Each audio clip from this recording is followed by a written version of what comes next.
расте вноската. Викам, виж се, ти трябва да купиш дом, защото искаш да влезеш в семейството си, да живееш, не искаш вече да се поднаем, така нататък. Тоест това не е някакво емоционално. Нямаш хоби да купуваш имоти, защото това ти е хобито, защото трябва да направиш тази стъпка в живота си.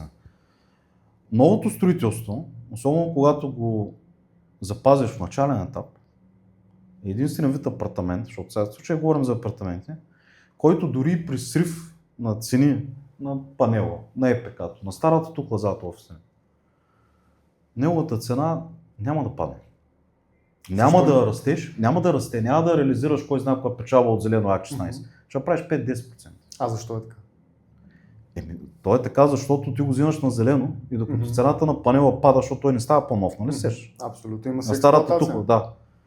При тебе цената не пада, защото сградата напредва и търговския вид се подобрява, нали? На зелено става може да строиш, става може А16. Продуктът се подобрява с времето. Той става нов. И накрая, след 3-4 години, когато пазара вече почва да показва първи индикации, в които почва да се справя, почва отново малко се задвижва сделки, оглед и така нататък. Панела от 200 е слязал на 140, вече ще тръгнем към 150, само че ти си купил на зелено за 200 и в момента си към 210, защото си САК 16. Защото имаш нов апартамент с енергийна сграда класа еди кой си, ключовица, те вече с нов имот.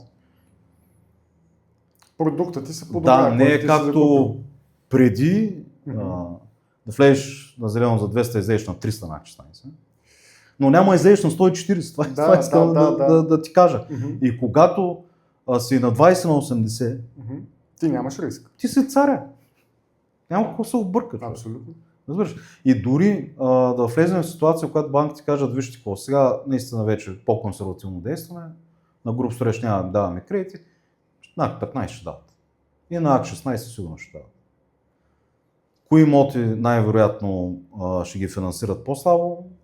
Най-старото строителство или панелно строителство, което не е санирано, там ще искат по-голямо самоучастие, ликвата ще е по-голяма. Той в момента сигурно се забелязал, веднага от банката питат какъв енергиен клас е сградата. За сега не е толкова, но ще стане норма. Ще стане норма, да. Особено в момента се забелязва, примерно една банка, няма да конкретизираме, даде условия 2020, ако е висока енергийна ефективност.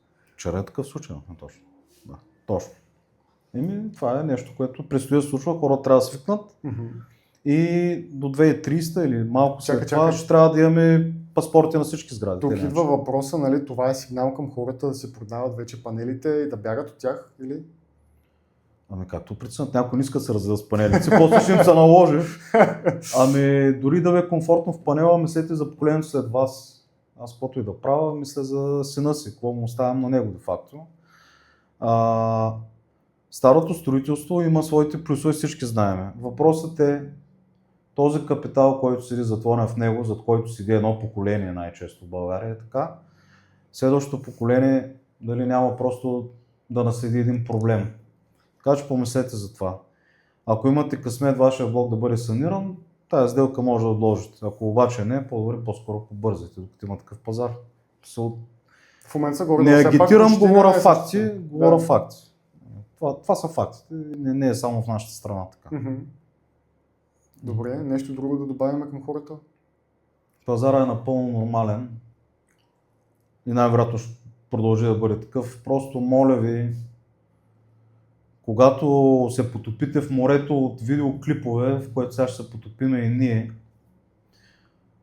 ползвайте критичното си мислене и когато някой излезе и ви каже 50% срив и същия този човек преди месец ви е обяснявал, че има 30% ръст. Подходете с едно на ум. Само това мога да ви кажа.